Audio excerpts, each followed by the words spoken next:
वज़ीर-ए-आला रेवंत रेड्डी ने आज हल्का असेंबली निज़ामाबाद के कोरटला में एक जलसे आम से खिताब करते हुए वहां से कांग्रेस उम्मीदवार टी जीवन रेड्डी को 1 लाख वोटों की अक्सरियत से कामयाब करने की अपील की।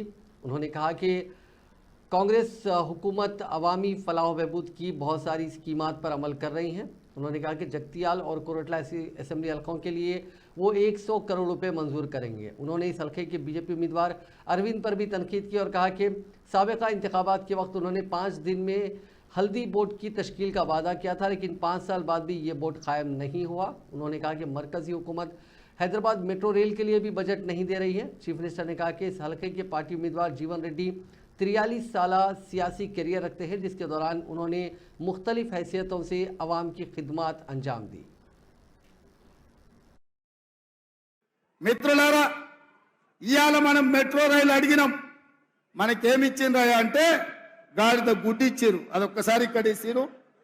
సీనన్నకి అదొక్కసారి ఇట్లి ఒకటి జీవనన్న గుడి, ఒకటి జీవనన్న గుడి.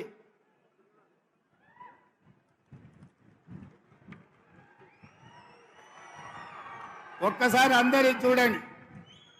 10 ఏళ్లలో మోడీ తెలంగాణకి ఏమి ఇచ్చిండే అంటే మీరు గాడిద గుడ్డ అనాలి. 10 ఏళ్లలో మోడీ తెలంగాణకి ఏమిచ్చిండు? మెట్రో రైలు అడిగితే ఏమిచ్చిండు? మూసీ నిధులు అడిగితే ఏమిచ్చిండు? పాలమూరు రంగారెడ్డి ఎత్తిపోతల జాతీయ ప్రాజెక్ట్ అడిగితే ఏమిచ్చిండు? బయ్యారం ఉక్కు కర్మాగారం అడిగితే ఏమిచ్చిండు?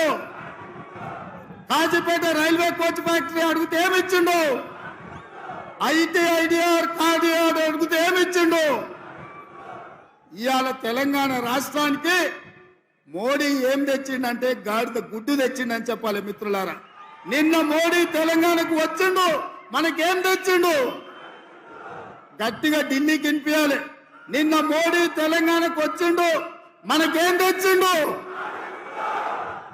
భారతీయ జనతా పార్టీ తెలంగాణకి ఏమిచ్చింది?